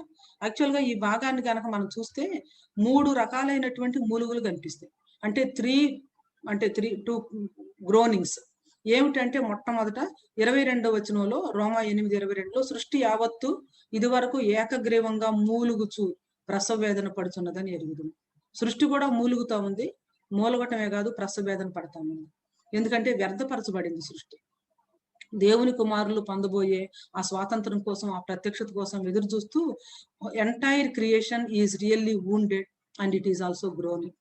తర్వాత ఈ విధమైనటువంటి వ్యర్థత కింద ఉన్నటువంటి లోకంలో మనం ఉన్నాం కాబట్టి మనం కూడా ఏం చేస్తూ ఉన్నామంటే, అంతేకాదు ఆత్మ యొక్క ప్రథమ ఫలము పొందిన మనము కూడా దత్తపుత్రత్వము కొరకు అనగా మన దేహము యొక్క విమోచనము కొరకు కనిపెట్టుచు మనలో మనము మూలుగుతున్నాము. సృష్టి మూలుగుతా ఉంది, మనం కూడా మూలుగుతా ఉన్నాము. అయితే మూడోది ప్రధానమైనది ఏంటంటే మన పక్షాన ఉచ్చరింపు శక్యంగాను మూలుగులతో ఆత్మ తానే మన పక్షమున విజ్ఞాపనము చేయుచున్నాడు. మన పక్షమున విజ్ఞాపనం చేయుచున్నాడు. మూడోదిగా పరిశుద్ధాత్మ దేవుడు ఉచ్చరింపు శక్యంగాని మూలుగులతో మన పక్షాన విజ్ఞాపనం చేస్తూ ఉన్నాడు. రోమా 8వ అధ్యాయాన్ని కనుక మీరు చూస్తే తెలుగులోనైతేనేమో చక్కగా ఆత్మ అనేది బాగా హైలైట్ అయి కనిపిస్తుంది. ఇక్కడ నేను ఎల్లోలో పెట్టాను. ఈ చాప్టర్ అంతా కూడా ఆత్మ గురించి, దేవుని యొక్క పరిశుద్ధాత్మ గురించి, దేవుని యొక్క పరిశుద్ధాత్మ మన ఆత్మలో జరిగించే పరిచర్యను గురించి అన్నమాట. Ministry of the Holi spirit God to our spirit. మన ఆత్మకు పరిశుద్ధాత్మ దేవుడు చేసే పరిచర్య గురించి చాలా విషయాలు ఉన్నాయి అన్నమాట. తర్వాత మీరు చదవండి ఇంట్లో చూడండి. ఆత్మానుసారులు, ఆత్మానుసారమైన మనసు, ఆత్మ, దేవుని ఆత్మ, ఆత్మ స్వభావము, క్రీస్తు ఆత్మ, మీ ఆత్మ, ఇలా ఇక్కడ చాలా ఉన్నాయన్నీ కూడా అవేనమాట. ఆత్మ గురించి యేసును లేపిన వాని ఆత్మ, తన ఆత్మ ద్వారా ఆత్మ చేత శారీరక క్రియలు, దేవుని ఆత్మ చేత ఆ ఆత్మ కలిగిన వారమై ఆ ఆత్మ తానే మన ఆత్మతో కూడా సాక్ష్యం ఇచ్చుతున్నాడు. ఇలా ఆత్మను గురించినటువంటి చాలా విషయాలు మనం చూస్తాం అన్నమాట. సో ఇప్పుడు పరిశుద్ధాత్మ దేవుని యొక్క పరిచర్య మన యొక్క ఆత్మకి ఏమిటి అంటే, ఇలాంటి టఫ్ టైమ్స్ లో, ఇలాంటి క్రిటికల్ టైమ్స్ లో, ఇలాంటి కష్టమైనటువంటి సమయాల్లో ఏ విధంగా పరిశుద్ధాత్మ దేవుడు మనకి పరిచర్య చేస్తా ఉన్నారు అని కనుక చూస్తే, మనము ప్రార్థన చేసే విషయం, ఎలా ప్రార్థన చేయాలో మనకు తెలియనప్పుడు, ప్రార్థన చేయడానికి కూడా ఓపిక లేనప్పుడు, ప్రార్థన చేసే మనసు లేనప్పుడు, ప్రార్థన చేస్తూ ఉన్నప్పటికీ కూడా ఏమి చేయాలో కూడా తెలియనటువంటి అగమ్య గోచరంగా పరిస్థితి ఉన్నప్పుడు పరిశుద్ధాత్మ దేవుడు మన సహాయం కోసం ఏ విధంగా రెస్క్యూ చేస్తారో మనం ఇక్కడ చూస్తున్నాం. అటువలే ఆత్మయు మన బలహీనతను చూచి సహాయము చేయుచున్నాడు. సో స్పిరిట్ ఆఫ్ ఇన్వాల్వ్మెంట్ అంటే సహాయం చేసే ఆత్మ. అంటే బాగా ఇన్వాల్వ్ అయిపోవటం, అంటే ఏదైనా ఒక పనిలో బాగా నిమగ్నం అయిపోతాం. సో మనం ప్రార్థనలో ఉన్నప్పుడు, చాలా కష్టమైనటువంటి పరిస్థితిగా ఉన్నప్పుడు, ఏం చేయాలో తెలియనప్పుడు, ఏమి ప్రార్థన చేయాలో కూడా మనకి చేతగానప్పుడు, we have the spirit of God in us who is very deeply involved in our prayer. అంటే ఎంతగా ఆయన ఇన్వాల్వ్ అయి ఉన్నారు అంటే, సో మన భారము, మన దుఃఖము, మన కష్టము, మన వేదన అన్ని తెలిసాయి. నిర్గమకాండంలో తన జనులు మూలుగులు, బాధ, వేదన, ఆ మూలుగులు, కన్నీరు అదంతా కూడా విని ప్రభు ఏమన్నారంటే, ఐ నో దేర్ సారోస్, నేను వాళ్ళ దుఃఖాలు నాకు తెలుసు, నేను వాళ్ళని విడిపిస్తానని చెప్పారు. సో ఇశ్రాయేలీయుల యొక్క మూలుగులను విన్నటువంటి దేవుడు కాబట్టి the spirit of God in us is a spirit of involvement. He knows everything. మనలో ఏం జరుగుతుందో తెలుసు, మన పరిస్థితి ఎలా ఉందో తెలుసు, కుటుంబాల్లో ఏం జరుగుతుందో తెలుసు. మన చెయ్యి ఎక్కడైతే రీచ్ అవ్వలేదో అక్కడ ఆయన చెయ్యి రీచ్ అయింది. మన ఆత్మ మరి దేన్నైతే గ్రహించలేకపోయిందో దేవుని ఆత్మ అక్కడ తప్పకుండా ఉన్నారు, బలపరిచారు అనేది మనం బాగా అర్థం చేసుకోవచ్చు. So the spirit of God is a spirit of involvement who is involved in everything in our life, in every area of our life, in every minute thing. అంటే చిన్న పెద్ద అన్ని విషయాల్లో కూడా ఆయన ఇన్వాల్వ్ అయి ఉన్నారు. కాబట్టి ఇన్వాల్వ్ అయ్యి ఏం చేస్తా ఉన్నారంటే, యుక్తంగా ఎలా ప్రార్థన చేయాలో మనల్ని బలపరుస్తా ఉన్నారు. యుక్తంగా ఎలా ప్రార్థన చేయాలో మనకు బలపరుస్తూ ఉన్నారు. రెండవదిగా he is also a spirit of intercession, విజ్ఞాపన చేసే ఆత్మ. యుక్తముగా ఎలా ప్రార్థన చేయాలో మనకు తెలియదు కానీ ఉచ్చరింప శక్యంగాని మూలుగులతో ఆ ఆత్మ తానే మన పక్షమున విజ్ఞాపన చేయుచున్నాడు. ఆ ఆత్మ తానే మన పక్షమున విజ్ఞాపన చేయుచున్నాడు. ఈ విజ్ఞాపన చేయటంలో కూడా పరిశుద్ధుల కోసం దేవుని చిత్త ప్రకారము ఆయన విజ్ఞాపన చేయుచున్నాడు అని చెప్పేసి మనం చూస్తాం. He is also spirit of intercession, spirit of intercession. Intercession గురించి ఎక్కువ చెప్పవలసినటువంటి అవసరం లేదు. మనలో అందరం కూడా ఒక విధంగా మరి prayer warriors, intercessory prayer warriors కాబట్టి మనము విజ్ఞాపన చేసేటప్పుడు ఏ రీతిగా దేవుడు మనల్ని బలపరుస్తాడు. విజ్ఞాపన చేసేటప్పుడు తన భారాన్ని మన హృదయంలో ఆయన నింపి ఆ ప్రార్థన చేసేంత వరకు కూడా ఆ హృదయంలో ఆ భారం ఏ విధంగా ఆయన ఉంచుతాడు, ఇవన్నీ కూడా మన యొక్క అనుభవాలు. సో దేవుని ఆత్మ విజ్ఞాపన చేసే ఆత్మ. మూడోదిగా this is where I think ఇలాంటి కరోనా టైమ్స్ లో వీ నీడ్ విజ్డమ్. అంటే ఎలా ప్రార్థన చేయాలి, ఏమని ప్రార్థన చేయాలి. చాలా సార్లు మొక్కమాట కోసం ప్రార్థన చేస్తాం, కొన్నిసార్లు ఏమన్నా అనుకుంటారేమో అని చెప్పేసి ప్రార్థన చేస్తాం. ఒకవేళ ఇలా కనుక ప్రార్థన చేయకపోతే వాళ్ళు హ్యాపీగా ఫీల్ అవరు కాబట్టి ఇలా ప్రార్థన చేద్దామని చెప్పేసి అనుకుంటాం. కానీ దేవుని ఆత్మ సహాయం మనకు సమృద్ధిగా ఉన్నప్పుడు ఎలాంటి పరిస్థితుల్లోనైనా దేవుని చిత్తానుసారమైనటువంటి యుక్తమైన ప్రార్థన చేయాలి. మనం చాలా మంది ఏమనుకుంటారంటే ప్రార్థన అంటే ఏదో ఒక రకంగా దేవుణ్ణి మ్యానిపులేట్ చేసి మనం కావాలనుకున్నవి పొందుకోవటం అనుకుంటారు. అస్సలు కానీ కాదు. దేవుడిని ఎవ్వరూ మ్యానిపులేట్ చేయలేరు. దేవుడు సార్వభౌముడు. లేదా దేవుణ్ణి ఎట్లా అయినా మరి అడిగి బతిమాలి గోజాడుకుని దేవుని నుంచి పొందుకోవచ్చు అనుకుంటాము. దేవుణ్ణి అడగొచ్చు, బతిమాలొచ్చు, గోజాడొచ్చు, అది మన ప్రివిలేజ్. కానీ అల్టిమేట్ గా ప్రార్థన అంటే ఏంటంటే ఆయన చిత్తంలో మన చిత్తం కొట్టుకొని పోవటమే ప్రార్థన. అల్టిమేట్లీ ఫ్యానీ క్రాస్బీ అంది and my will be last in దైన్ అని చెప్పేసి. ప్రార్థన నేర్పించమని చెప్పేసి శిష్యులు అడిగితే యేసుక్రీస్తు ప్రభువారు ఏమని నేర్పించారు? నీ చిత్తం పరలోకమందు జరుగుతున్నట్లు భూమి మీదను నెరవేరును గాక. సో ఏలయనగా దేవుని చిత్త ప్రకారం ప్రార్థించటానికి పరిశుద్ధాత్మ దేవుడు మనల్ని బలపరుస్తాడు.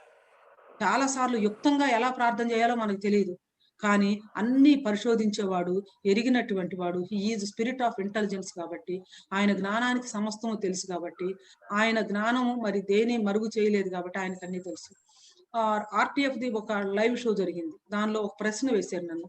మరి మనం ప్రార్థన చేస్తా ఉంటాము దేవుడు స్వస్థపరచాలి అని, కానీ చాలా సార్లు దేవుడు స్వస్థపరచట్లేదు, మరి చాలా మంది మరణిస్తున్నారు. ఇలాంటి సమయాల్లో అసలు ప్రార్థన చేయాలంటే ఏ విధంగా మరి మోటివేషన్ వస్తుంది? ఒకవేళ ప్రార్థన చేసినా ఎలా ప్రార్థన చేయాలి? ఆ ప్రశ్న అడిగారు. నేను చెప్పాను సమాధానం, దేవుని బిడ్డలంగా ఆయన సన్నిధికి వెళ్ళి ఆయన కృపాసింహాసనం ఎదురు సాగిలు పట్టడం మనందరి యొక్క బాధ్యత. ఒక వ్యక్తి క్రిటికల్ కండిషన్ లో ఉన్నప్పుడు ఆ వ్యక్తి పరిస్థితి ఎలా ఉంటుందో మనకు తెలియదు కాబట్టి చివరి క్షణం వరకు కూడా దేవుని సన్నిధిలో అడగటము, గోజాడటము, కన్నీరు గార్చడము, ప్రార్థన చేయటము మన విధి, దేవుడు మనకి ఇచ్చినటువంటి కృప. But at the same time ఈ ప్రార్థన చేసేటప్పుడు ఏమవుతుందంటే దేవుడు మనల్ని సిద్ధపరుస్తాడు. ఎందుకంటే ఆయన చిత్తం ఏదైతే ఉందో దాన్ని అంగీకరించడానికి. ఎట్లా జరిగినా కూడా మందే విన్. ప్రార్థన బాగా చేస్తూ ఉన్నాం అనుకోండి, దేవుడు స్వస్థపరిస్తే దేవుడు మన ప్రార్థనలు ఆలకించి స్వస్థపరిచారని ప్రభువుని కనపరుస్తాము. ఒకవేళ దేవుడు మరొక విధానంలో ఆ ప్రార్థనలు గనక ఆయన సమాధానం ఇస్తే దేవుని చిత్తానికి మనం ఈల్డ్ అయిపోయాము అన్నటువంటిది ఉంటుంది. ఏవైనా మరి ఎక్స్పైరీ డేట్ ఉంటుందేమో కానీ ప్రార్థనలకు మాత్రం ఉంటుంది. ప్రార్థనలు దేవుడు చేసిన ప్రార్థనలు నెరవేర్చే ప్రార్థనలు ఇంకా టైం గనక రాకపోతే ఇంకా టైం ఉందని చెప్పి ఉంచుతారు. ఒకవేళ కొన్ని ప్రార్థనలు మనం చేసినా అవి దేవుని చిత్తానుసారంగా, ఒకవేళ దేవుని చిత్తంలో ఆ ప్రార్థన లేకపోయినా దేవుని చిత్తాన్ని అంగీకరించే మనసు వాటి ద్వారా దేవుడు ఇస్తాడు. అది స్పిరిట్ ఆఫ్ ఇంటెలిజెన్స్ అంటే ఆ వివేచన. ఆ తర్వాత యుక్తముగా ప్రార్థించడం కోసం సమస్తాన్ని ఎరిగినటువంటి దేవుడు మరి చేసేటటువంటి కృప అన్నమాట. హృదయాలను పరిశోధించేవాడు, దేవుని చిత్త ప్రకారం ఆత్మ యొక్క మనసును ఎరిగినటువంటి దేవుడు చేసే కృప. కాబట్టి he is spirit of involvement, spirit of intercession and spirit of intelligence. ఆ దేవుని యొక్క ఆత్మ సహాయము మన పక్షాన ఉంది. ఆయన మనలో ఉండి మన పక్షాన ఆయన విజ్ఞాపన చేస్తున్నాడు. ఇక్కడ 3 రకాలైనటువంటి గ్రోనింగ్స్ చూసాం కదా. 2 విజ్ఞాపనకర్తలను నేను చూశాను. 2 విజ్ఞాపనకర్తలు ఎవరంటే, ఒకళ్ళు మనలో ఉన్నటువంటి పరిశుద్ధాత్మ దేవుడు. రెండో వాళ్ళు ఎవరో తెలుసా? రెండో వాళ్ళు ఎవరంటే యేసుక్రీస్తు ప్రభువారే. 34వ వచనంలో ఏముందంటే, మృతుల్లో నుండి లేచిన వాడును దేవుని కుడిపార్శ్వమున ఉన్నవాడును మన కొరకు విజ్ఞాపనము కూడా చేయువాడును ఆయనే. యేసుక్రీస్తు ప్రభు వారు భూమి మీద ఉన్నప్పుడు మహారోదనంతో కన్నీళ్లతో ఆయన విజ్ఞాపన యాచనలు ప్రార్థనలు చేశారు. ఈ రోజున ఆయన తండ్రి కుడిపార్శ్వమందు ఆసీనుడయ్యుండి కూడా, కుడి చేతి వైపు నుండి కూడా ఆయన ఏం చేస్తా ఉన్నాడంటే మన కోసం విజ్ఞాపన చేస్తున్నాడు. నాకు అనిపిస్తుంది పరలోకంలో మరి తండ్రి కుడిపార్శ్వమున ఉండి యేసుక్రీస్తు ప్రభు వారు విజ్ఞాపన చేస్తున్నారు. ఆ తర్వాత భూమి మీద మనలో ఉండి పరిశుద్ధాత్మ దేవుడు మన పక్షాన విజ్ఞాపన చేస్తా ఉన్నాడు. భూమి మీద మరి అనేక మంది మన కుటుంబ సభ్యులు మన కోసం విజ్ఞాపన చేస్తా ఉన్నారు. ఇక్కడ ఇద్దరు విజ్ఞాపనకర్తలు ఉన్నారు. ఒకటి మనలో ఉన్నటువంటి పరిశుద్ధాత్మ దేవుడు, మరి తండ్రి యొక్క కుడిపార్శ్వమున ఉన్నటువంటి యేసుక్రీస్తు ప్రభు వారు. ఆయనకి తెలుసు మన కోసం ఎలా ప్రార్థన చేయాలి, ఆయనకి తెలుసు ఏ విధంగా ప్రార్థన చేయాలో, ఆయనకి తెలుసు మనం ఉన్నటువంటి సమస్య ఏంటి, మనకి ఏ విధమైనటువంటి విడుదల కావాలని. అందుకని రోమిలకు రాసిన పత్రిక ఇది అంతా చెప్పిన తర్వాత ఈ 3 రకాలైనటువంటి గ్రోనింగ్స్ మరి ఇద్దరు విజ్ఞాపనకర్తల గురించి చెప్పిన తర్వాత పౌలు గారు ఏమంటారంటే, ఇట్లుండగా ఏమందుమని ఒక ప్రశ్నతో మొదలు పెడతారు. ఇట్లుండగా అంటే ఏంటంటే సృష్టి, ఆ తర్వాత మూలగొట్టము, ఇవన్నీ చెప్పిన తర్వాత దేవుడు ముందుగా ఎవరిని ఎన్నుకున్నాడో, ఏర్పాటు చేసుకున్నారో, పిలుచుకున్నారో, నీతిమంతులుగా తీర్చారో, ఆయన పరిశుద్ధపరిచారో, మహింపరిచారో, వాళ్ళ జీవితంలో ఏది జరిగించినా అల్టిమేట్ గా రోమన్స్ 8:28 అన్నమాట, మేలు కోసమే జరిగిస్తాడు. ఇంత అద్భుతమైనటువంటి దేవుని రక్షణ ప్రణాళిక గురించి చెప్పిన తర్వాత మరి 31 నుంచి 33, 34, 35 వచనాల్లో 7 ప్రశ్నలు ఉన్నాయి. ఆ 7 ప్రశ్నలతో నేను ముగించాలని ఆశపడుతూ ఉన్నాను. ఎందుకు 7 ప్రశ్నలతో ముగించాలని ఆశపడుతున్నానంటే, మనం అందరి హృదయాల్లో చాలా ప్రశ్నలు ఉన్నాయి. ఈ ప్రశ్నలకు దేవుని సమాధానాలు ఏంటంటే ప్రశ్నలే. యోబు చాలా ప్రశ్నలు వేసాడు, వేసి వేసి వేసి ఇక అలసిపోయాడు. ఇక ఆ తర్వాత దేవుడు మరి సుడిగాల్లో ప్రత్యక్షమయ్యి దేవుడు కూడా సమాధానం ఎలా చెప్పాడంటే ప్రశ్నల రూపంలోనే చెప్పాడు. నీకు అది తెలుసా, నీకు ఇది తెలుసా, నువ్వు ఉన్నావా, ఇక ఇవన్నీ మాట్లాడుతూ ఉంటే యోబుకు సమాధానం వచ్చేసి, నీక నేను నోరు తెరవను, ఇంకా నేను మాట్లాడను అని చెప్పేసి అన్నాడు. ఇవి ప్రశ్నల్లాగా అనిపిస్తాయి, కానీ ఇవి దేవుని సమాధానాలు అని చెప్పేసి అనుకోవచ్చు. ఈ రోజున ప్రపంచం అంతా వేస్తున్నటువంటి ప్రశ్నలకి సమాధానాలు మన దగ్గర లేవు, కానీ దేవుని వాక్యంలో దేవుడు ఇచ్చినటువంటి ఈ ప్రశ్నలే సమాధానం అని నేను భావిస్తా ఉన్నాను. నంబర్ 1 క్వశ్చన్ ఏంటంటే, ఇట్లుండగా ఏమందు. ఇంకేం చెప్పగలం మనం? దేవుడు ఎంతగా మనల్ని ప్రేమించి ఆయన ఎన్నుకొని ఏర్పాటు చేసుకొని పిలిచి నీతిమంతులుగా తీర్చి ఆయన పరిశుద్ధపరుస్తూ సమస్తాన్ని మన జీవితంలో మేలు కోసం జరిగిస్తా ఉంటే, మనలో ఉన్నటువంటి పరిశుద్ధాత్మ ద్వారా మనకు పక్షాన మరి విజ్ఞాపన చేయడానికి ఉంచితే, సృష్టి మూలుగుతూ ఉంటే మనం మూలుగుతూ ఉంటే, మన పక్షాన ఉచ్చరింపు శక్యంగాను మూలుగులతో పరిశుద్ధాత్మ దేవుడు మన పక్షాన విజ్ఞాపన చేస్తా ఉంటే ఇంకేమంటాం మనం? ఇట్లుండగా ఏమందుము. రెండో ప్రశ్న, దేవుడు మన పక్షమున ఉండగా మనకు విరోధి. ఓ మనసా భయమేలనే నమ్మదగిన యేసుండు నీకుండగా. దేవుడు మన పక్షాన ఉంటే ఎవరన్నా మనకు విరోధి ఉంటాడు. ఒకవేళ ఈ విరోధులు ఉన్నారని చెప్పేసి మనం అనుకున్నా కూడా ఏం చేయగలరు వాళ్ళు? ఏం చేయలేరు. మూడోది, తన సొంత కుమారుని అనుగ్రహించుటకు వెనుక తీయక మన అందరి కోసం ఆయన అప్పగించిన వాడు, ఆయనతో పాటు సమస్తమును మనకెందుకు అనుగ్రహింపుడు? కుమారుణ్ణి ఇవ్వటానికే ఆయన వెనుక తీయకుండా కుమారుణ్ణి అప్పగించి isolation, quarantine, breathlessness, criminal death అన్ని రకాలు ఆయన అనుభవించినప్పుడు మరి ఒక స్వస్థత దేవుని చిత్తమైతే, ఆ సమయంలో అది అవసరమైతే దేవుడు అనుగ్రహించడా? తప్పకుండా అనుగ్రహిస్తాడు. నేను అనుకుంటాను కొంతమంది మన మధ్య నుంచి వెళ్ళిపోయినటువంటి వాళ్ళు ఈ లోకం కంటే అది సేఫ్ ప్లేస్ వాళ్ళకని చెప్పేసి భావిస్తున్నారేమో, అందుకోసమని దేవుడు వాళ్ళని పిలుచుకున్నారేమో అనుకుంటున్నాను. కొంతమంది చాలా కష్టపడ్డారు, ఇక మీ జీవితంలో ఇక మీరు ఇక్కడికి వచ్చి రెస్ట్ తీసుకోండి అని దేవుడు తీసుకెళ్లారేమో అనుకుంటున్నాను. అంటే ఒక శరీర సంబంధంగా తల్లే ఒక క్లిష్టమైనటువంటి పరిస్థితుల్లో మోస్ట్ ఎవరైతే ఎఫెక్ట్ అవుతారో వాళ్ళని ముందుగా తీసుకెళ్లి సేఫ్ ప్లేస్ లో పెడతాం. అలాగే దేవుడు తన సేవకుల్లో కొంతమందిని కూడా మరి ఇన్ని మరణాలు చూస్తా, రోజు రోజుకు ఇన్ని సమాధులు అటెండ్ అవుతా తట్టుకొని నిలబడాలంటే నేను అంటాను మన గుండె చాలా గట్టిగా అవ్వాలి, చాలా ధైర్యం కావాలి. మామూలుగా I don't think we will be able to face these situations. So కుమారుణ్ణే ఇవ్వటానికి దేవుడు వెనకదీయలేదే, ఆయనతో పాటు ఎందుకు అనుగ్రహింపుడు? అన్నీ అనుగ్రహిస్తాడు. తర్వాత దేవుని చేత ఏర్పరచబడిన వారి మీద నేరం మోపువాడెవరు? సాతాను ఈ కరోనా టైంలో చాలా మంది మీద నేరాలు మోపుతా, మీరు అట్లా చేయలేదు, ఇట్లా చేస్తే ఇక్కడికి తీసుకెళ్తే బాగుండేది అని చెప్పేసి. లేదు, అసలు సాతాను పనే నేరాలు మోపటం.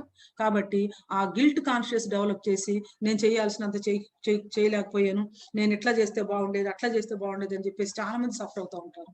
అస్సలు సఫర్ అవ్వాల్సిన అవసరము లేదు. దేవుని చేత ఏర్పరచబడిన వారి మీద నేరము మోపు వారెవరు? ఎవరు కూడా దేవుని టైం వస్తే తప్ప ముందు ఇక్కడ నుంచి కదలటానికి అసలు లేదనేది మనం అర్థం చేసుకోవాలి. 5వది, శిక్ష విధించి వాడేవాడు.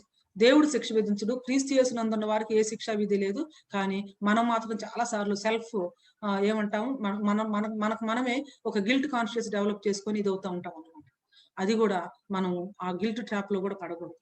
ఏది జరిగినా దేవుడు తన చిత్తానుసారంగా జరిగించాడు, ఏది చేసినా దేవుడు తన సంకల్పానుసారంగా జరిగించాడు అన్నటువంటి విషయము క్రైస్తవులంగా మనకు ఎంతో గొప్ప దేవుని సార్వభౌమత్వాన్ని అర్థం చేసుకోవటం అనేది ఈ కష్టకాలంలో మనకెంతో ఉపయోగాన్ని మేలును కలిగిస్తుంది. 6వ ప్రశ్న, క్రీస్తు ప్రేమ నుంచి మనలను ఎడబాపువాడు. ఇన్ని జరుగుతా ఉన్నా ఎవ్వరు కూడా క్రీస్తు ప్రేమ నుంచి మనలను ఎడబాపలేరు. No matter what we go through, we are deeply loved by God. That has given me confidence, that has given me courage. అందుకోసమనే మనకు ఎందుకు వచ్చింది కరోనా, కొంతమందికి రాలేదు, మనకే ఎందుకు వచ్చింది, దేవుడు ఏదైనా ఒక శిక్షగా మనకి ఇచ్చాడా, లేదా ఒక శిక్షగా ఇది మనకు సంభవించిందా, ఎవ్వరు కూడా అనుకోవాల్సినటువంటి అవసరం లేదు. అన్ని కూడా అల్టిమేట్ గా దేవుడు తను ప్రేమించే వారి మేలు కోసం ఆయన జరిగిస్తాడని అర్థం చేసుకోవచ్చు. 7వ ప్రశ్న, శ్రమైన, బాధైన, హింసైన, కరువైన, వస్త్రహీనత అయిన, ఉపద్రవమైన, ఖడ్గమైన, కరోనా అయినా మనల్ని ఎడబాపుతుందా? నో వే, అస్సలు క్వశ్చనే లేదు. ఏది కూడా క్రీస్తు ప్రేమ నుంచి ఎడబాపలేదు. ఎందుకో తెలుసా? అయినను నిన్ను బట్టి దినమెల్లా మేము వధించబడినట్లున్నాము, చాలా హంబుల్ గా, మీక్ గా, వీక్ గా ఉన్నట్లు కనిపిస్తుంది లోకానికి. కానీ అయినను మనలను ప్రేమించిన వాని ద్వారా మనం వీటన్నిటిలో అత్యధిక విజయం పొందుతున్నాం. అల్టిమేట్ గా విక్టరీ మంత్. మనం విక్టిమ్స్ కాదు, మనం విక్టర్స్. కళ్ళు మూస్తే పరలోకానికి వెళ్తాం, కళ్ళు తెరిస్తే ఇక్కడ ఉంటాం. కాబట్టి విన్ విన్. ఇక్కడున్నా మనదే విజయం, ఒకవేళ అక్కడికి వెళ్ళినా మనదే విజయం. అక్కడికి వెళ్ళినటువంటి మన ప్రియులు, అది కూడా మన విజయం, కూడా మన విజయమే. ఎందుకంటే ఏది జరిగినా దేవుని చిత్తానుసారంగా ఆయన జరిగిస్తున్నారు కాబట్టి. అది చెప్పిన తర్వాత చివరగా పౌలు గారు ఏమంటారంటే, అయినను మనలను ప్రేమించిన వాని ద్వారా వీటన్నిటిలో అత్యధిక విజయం పొందుతున్నామని, మరణమైన, జీవమైన, దేవదూతలైన, ప్రధానులైన, ఉన్నవైనా, రాబోనవైనా, అధికారులైన, ఎత్తైన, లోతైన, సృష్టించబడినది మరి ఏదైనా, కరోనా 3rd వేవ్ అయినా, మన ప్రభు అయినటువంటి క్రీస్తు యేసునందలి దేవుని ప్రేమ నుంచి మనలను ఎడబాపు నేరవని రూఢిగా నమ్ముతున్నాం. చూడండి, మరణమైన, జీవమైన, దేవదూతలైన, ప్రధానమైన, మరణమైన, జీవమైన, దేవదూతలైన, ప్రధానులైన, ఉన్నవైనా, రాబోనవైన, అధికారులైన, ఎత్తైన, లోతైన, సృష్టించబడినది మరి ఏదైనను మన ప్రభు అయినటువంటి క్రీస్తు యేసునందలి దేవుని ప్రేమ నుంచి మనలను ఎడబాపు నేరవని రూఢిగా నమ్ముతున్నాను. హల్లెలూయా. 3 గ్రోనింగ్స్ చూసేమో. సృష్టి మూలుగు, మనలో మనం మూలగటం, పరిశుద్ధాత్ముడు మన పక్షాన ఉచ్చరింపు శక్యంగాని మూలుగులతో విజ్ఞాపన చేయడం. 2 ఇంటర్సెసర్స్ చూసేమో. పరిశుద్ధాత్మ దేవుడు మనలో ఉండి విజ్ఞాపన చేస్తున్నాడు, పరలోకంలో ఉండి కుమారుడైనటువంటి యేసుక్రీస్తు ప్రభువు వారు తండ్రి కుడి పార్శ్వమున ఉండి ఆయన విజ్ఞాపన చేస్తాడు. 7 ప్రశ్నలు చూసాము. ఈ 7 కూడా అంటే ఈ 7 ప్రశ్నలన్నిటికీ కూడా సమాధానం ఏంటంటే ఎస్ అని వస్తుంది. అంటే దేవుడు కుమారుడినే ఇవ్వటానికి వెనక తీయలేదు. ఏదైనా ఇంకా మన నుంచి విత్హోల్డ్ చేసుకుంటారంటే అస్సలు చేసుకోరు. ఇవన్నీ కూడా ఒక రకమైనటువంటి క్వశ్చన్సే కానీ బట్ ఆన్సర్ వాటిలోనే ఉంది.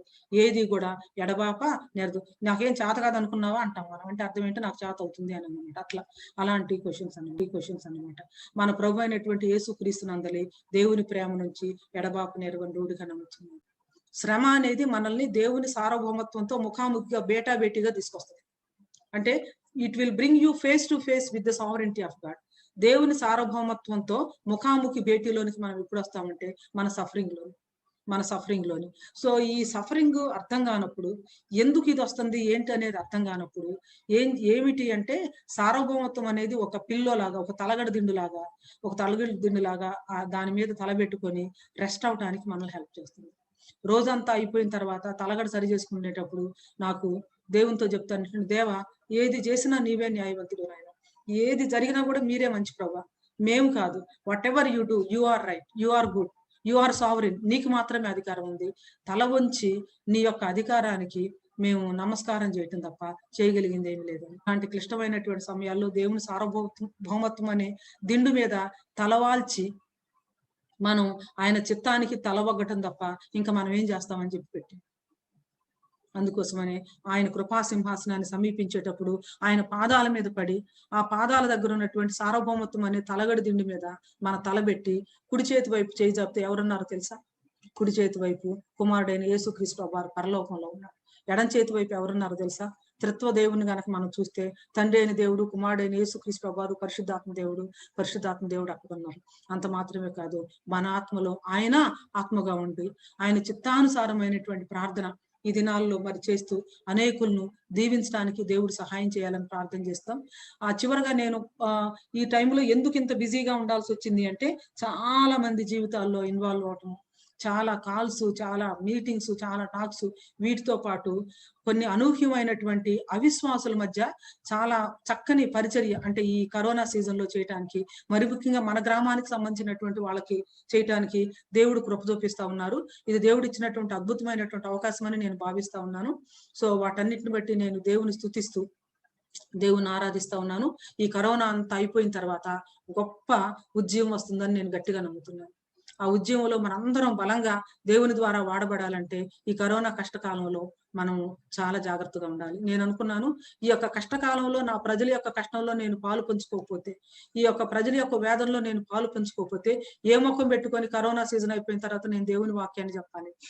If I don't share in the pain and the tears, in the suffering of my people during this time, what right do I have to preach God's word? లేదనిపించింది నాకు. అందుకోసమని క్లాసెస్ కూడా cancel చేసేసాను. క్లాసులో ఉన్న women అందరికి కూడా చెప్పాను, take time, మీరు కరోనాతో కష్టంలో ఉన్న వాళ్ళని ఆదరించండి, ప్రార్థన చేయండి, వాళ్ళని ఏ విధంగా మీరు చేయాలో అవన్నీ కూడా మీ మాక్సిమం ఇవ్వటానికి ప్రయత్నం చేయండి. పాఠాలు ఎప్పుడైనా చెప్పుకోవచ్చు, కానీ కష్టకాలంలో ఉన్నటువంటి వాళ్ళని ఆదరించడం, ఇలాంటి టఫ్ టైమ్స్ మాత్రం మళ్ళా రావు. కాబట్టి ఇక్కడ థియరీ ఏదైతే నేర్చుకున్నారో అక్కడ మీరు ప్రాక్టికల్ గా చనిపోయే వాళ్ళతో మాట్లాడటం, ప్రేయర్ చేయటం, కౌన్సిల్ చేయటం, ఇన్వాల్వ్ అవటం, ఇవన్నీ కూడా చేయండి. సో ఇది ఎప్పటికీ పోతుందో తెలియదు. అయితే ఒకటి మాత్రం తెలుసు, ఇది అయిపోయిన తర్వాత గొప్ప ఆధ్యాత్మికమైనటువంటి విప్లవం రాబోతా ఉంది, గొప్ప ఉద్యమం రాబోతా ఉంది. ఆ ఉద్యమంలో దేవుడు మనందరినీ కూడా బలంగా వాడుకోబోతా ఉన్నారు. ఎందుకంటే ఈ సఫరింగ్ తట్టుకొని కండబలాన్ని, అంటే కండబలం అంటే ఏదో లావు అవటం కాదు, ఫిజికల్ గా ఫిట్ గా ఉంటూ గుండె ధైర్యాన్ని మనం పెంచుకొని ఇలాంటి కష్టమైనటువంటి కాలాల్లో మనం బ్రతికి కూడా బట్టగడతామని, ధైర్యంగా నిలబడతామని, ఈ కష్టాన్ని కూడా మనం ఎదుర్కొని దేవుని యొక్క సార్వభౌమత్వాన్ని ప్రశ్నించకుండా దేవుని యొక్క సార్వభౌమ చిత్తానికి మనల్ని మనం అప్పగించుకొని ఆయన పరిచర్య జరిగిస్తామని దేవుడు నమ్మేరు. కాబట్టి మనల్ని అందరినీ కూడా సజీవంగా ఉంచారని చెప్పేసి నేను భావిస్తా ఉన్నాను. కాబట్టి ఈ గడ్డు కాలం దాటిపోయిన తర్వాత రాబోతున్నటువంటి గొప్ప ఉద్యమంలో మనందరం కూడా మరి చాలా అద్భుతమైనటువంటి విధానంలో దేవుని మహిమ కోసం వాడబట్టడానికి దేవుడు సహాయం చేయాలని కోరుకుంటూ నేను ముగిస్తా ఉన్నాను. ప్రార్థన. ప్రేమగల మా ప్రభువా, పరిశుద్ధ తండ్రి, సోదరి శాంతి సుధాకర్ గారు మాట్లాడినటువంటి ప్రత్యేక సందేశాన్ని బట్టి మీకు స్తుతి చెల్లిస్తూ ఉన్నాం. ఈ కరోనా దినాల్లో మీరు మాకు సృష్టి ప్రారంభం నుండి 10 C's గూర్చి మీరు మాకు జ్ఞాపకం చేశారు. అలాగే ముగింపులో 7 ప్రశ్నలు రోమా పత్రికలో నుండి మా గమనానికి తీసుకుని వచ్చారు. అలాగే ఈ దినాల్లో ప్రపంచం వెళ్ళేటటువంటి పరిస్థితులను గురించి మీరు మాట్లాడిన విధానం కొరకు స్తోత్రాలు. అలాగూ చెలి యొక్క అనుభవంలో నుండి వారు ఈ దినాల్లో సహా ఎంత పని ఒత్తిడి కలిగి ఉండి మీ ప్రజలకు తమ సమర్పణను బట్టి వారు సేవ చేస్తూ ఉన్నారో మేము గ్రహించినప్పుడు దేవా మీకు స్తుతి చెల్లిస్తూ ఉన్నాం. రెవరెండ్ ఎం సుధాకర్ గారిని, అలాగూ రెవరెండ్ శాంతి సుధాకర్ గారిని మీరు బహుగా దీవించండి. వారి కుమారుడు సుశీల్ను తండ్రి మీరు ఆశీర్వదించండి. వారి పరిచర్యను, వారి హితా పరిచర్యను మీరు ఆశీర్వదించండి. వారు మమ్మలను ప్రేమించి వారి సందేశం మేము వినేటందుకొరకు, ఆ సందేశం వారు మాకు పంపించడానికి కూడా మీరు సహాయం చేసినందుకు, అనుమతించినందుకు మీకు స్తుతి చెల్లిస్తున్నాం. ఈ ప్రత్యేక సందేశం ద్వారా అనేక మంది వ్యక్తిగతంగా హెచ్చరిక పొందటానికి, ఆదరణ పొందటానికి, ధైర్యం తెచ్చుకోవటానికి, కన్నీరు తుడుచుకోవటానికి, మీ మహిమగలిగినటువంటి రాకడ కొరకు అపేక్షించడానికి, సిద్ధపడటానికి, మా ముందున్నటువంటి పరిస్థితి ఏదైనా మేము విజేతలము అనేటటువంటి అంశము స్పష్టంగా గ్రహించుటకు మీ కృప తోడుగా ఉంచుము, సహాయము చేయమని యేసుక్రీస్తు ప్రభువారి శ్రేష్టమైన నామములో ప్రార్థించి స్తుతించి వేడుచు ఉన్నాము తండ్రి. ఆమెన్. మన ప్రభు అయిన యేసుక్రీస్తు వారి కృప, దేవుని ప్రేమ, పరిశుద్ధాత్ముని అన్యోన్య సహవాసం సదాకాలం మనకు తోడై ఉండునుగాక. ఆమెన్. ప్రియమైన వారులారా, ఆదివారం ఉదయకాలం లైవ్లో మనం మీట్ అవుతాం. Thank you.